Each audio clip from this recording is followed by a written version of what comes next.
Donc de retour dans nos vidéos de formation en automatisation des tests, la dernière fois on avait vu comment externaliser la gestion du browser. On a aussi paramétré Chrome Driver pour une exécution qui est un peu différente de l'exécution par défaut, c'est-à-dire on a fait un peu du mode incognito, on a maximisé la page web, je vous ai partagé une liste de tous les arguments qu'on pourrait utiliser pour changer le comportement par défaut de notre driver, et on a aussi vu comment récupérer l'information du driver directement à partir du fichier config.properties au lieu de l'insérer à chaque fois au niveau de notre hooks ou bien au niveau de notre browser factory. Donc voilà, pour cette vidéo on va se focaliser plus sur le deuxième volet ou bien le deuxième navigateur qui est Internet Explorer. Donc première étape à faire, ça serait de mettre à jour notre bibliothèque, bien la liste de nos dépendances. Donc on va partir dans notre Maven repo. Donc voilà, Maven repository. Et là vous allez rechercher IE driver. Voilà, Selenium IE driver. Donc on va choisir la même version que la version de Selenium qu'on utilise, donc la 141.59. Je reviens dans la liste de mes dépendances et je la mets à jour. Donc voilà, je mets à jour Maven. Ensuite, je reviens dans ma browser factory. Donc là, de la même manière qu'on a configuré Chrome, donc voilà, on va le faire pour IE, sauf que cette fois-ci, on aurait besoin du driver en question qui correspond bien, qui est compatible avec Internet Explorer. Donc pour ce driver-là, c'est IE driver server. Je vais vous laisser les liens dans la description de la vidéo. Donc vous partez dans le lien de selenium.dev et là vous allez le trouver directement à côté de Internet Explorer Driver. Donc la version qui est recommandée, ça serait la version 32. Vous pouvez quand même, voilà, si vous souhaitez utiliser la 64, mais il est recommandé de prendre la 32, comme ça consomme moins d'espace et voilà, et ça changera vraiment pas grand chose par rapport à l'utilisation pour l'automatisation des tests. Donc voilà, je récupère le IE driver server et je le mets au niveau de mon dossier drivers. Donc une petite modification que je vais mettre, parce qu'à chaque fois qu'on aura besoin de faire appel à un driver, il va falloir qu'on fasse appel à tout ce chemin-là vers le dossier des drivers. Donc ce qu'on va faire, on va couper ce chemin, on va le mettre ici, dans un string qu'on va appeler drivers path par exemple, et là, je mets le chemin vers les drivers. Et à chaque fois, je vais faire appel à ça et je le concatène avec voilà mon driver. Donc de la même manière, on va faire la même chose pour Internet Explorer. Donc là, vous avez webdriver.ie.driver et vous faites un drivers, vous faites appel à votre drivers path et ici c'est IE driver server.exe. Et voilà, donc là on fait bien appel à notre driver qu'on avait rajouté. Et voilà, le factory driver pour l'instancier cette fois-ci, on va utiliser new IE Internet Explorer driver. Donc voilà.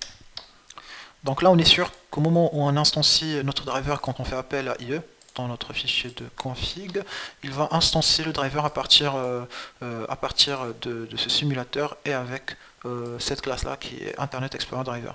Dernière chose, bien avant de vous montrer la dernière chose, je vais lancer le test. Vous allez voir, ça va se casser parce qu'il y a une certaine configuration qu'il va falloir intégrer ou bien qu'il va falloir faire directement au niveau de notre navigateur Internet Explorer. Parce que dans son état, par défaut, Internet Explorer bloque tout ce qui est externe. Donc là, comme elle détecte qu'il y a une utilisation externe ou bien voilà, qu'on est en train d'utiliser un port externe pour pouvoir lancer des tests, il va tout simplement les bloquer. Donc on ne pourra pas le faire automatiquement. Pour remédier à ça, je vous invite à ouvrir votre navigateur Internet Explorer. Vous partez au niveau de la molette ici de configuration et vous cliquez sur Options Internet. Une fois que vous êtes sur Options Internet, vous partez dans l'onglet Sécurité et on va changer quelques paramètres au niveau de la sécurité. Donc là, vous voyez, pour Internet, c'est pas grave, c'est bien moyen haut, il n'y a pas de souci, donc on est bien sécurisé tout en étant un peu moins strict par rapport à accès au site web. L'intranet, donc il n'y a rien à changer là-dessus, sauf si vous avez cette icône-là qui est cochée, donc voilà, il faudrait la décocher. Pour le site de confiance, et là vous allez descendre au même niveau que pour Internet, au moyen haut. Et dernière chose et la plus importante, c'est pour les sites sensibles, là vous enlevez le mode protégé, ce qui va voilà, débloquer l'exécution de nos tests. Donc voilà, vous confirmez, vous fermez parce qu'il va falloir redémarrer Internet Explorer, vous fermez du coup votre fenêtre et vous relancez votre test. Donc voilà, le test va tourner. Maintenant il arrive voilà, à envoyer des requêtes ou simuler des requêtes au niveau d'Internet Explorer. Vous voyez, il fait la recherche de Selenium, il vérifie le titre et voilà, c'est bon. Donc le test s'est tourné correctement. Donc une des choses qu'on pouvait faire avant avec Chrome et qui est le mode headless et qu'on pourrait pas faire pour le mode pour Internet Explorer, c'est le mode headless. Comme je viens de dire, c'est que avant, bien pour Internet Explorer, il ne permet pas ce genre d'action. Donc voilà, on ne pourrait pas vraiment le faire. Donc Selenium ne pourra pas, ou bien ne permettra pas d'injecter quelques mutable capabilities pour Internet Explorer. Mais voilà, ça changera pas grand-chose.